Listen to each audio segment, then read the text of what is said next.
अस्सलामु अलैकुम वरहमतुल्लाहि वबरकातुहू। आज हम एक ऐसे मौजू पर बात करेंगे जो नौजवानों के लिए रोशनी और रहनुमाई का चिराग है।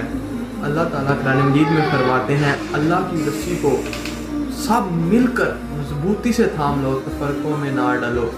ये आयत हमें इत्तेहाद का पैगाम देती है। नौजवान अगर कुरान मजीद को मजबूती से थाम ले तो कोई ताकत उन्हें गुमराह नहीं कर सकती।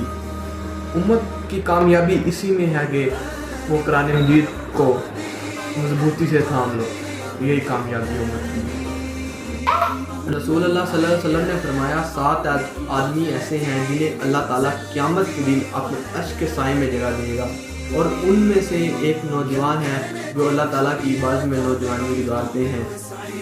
देखें, नबी करीम सल्लल्लाहु अलैहि वसल्लम ने जवानी को सबसे कीमती वक्त करार दिया है।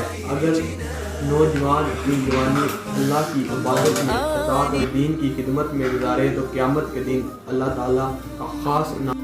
जवानी गफलत का वक्त नहीं है, ये इबादत और कुर्बानी और मोहब्बत का वक्त है, मेहनत का वक्त है।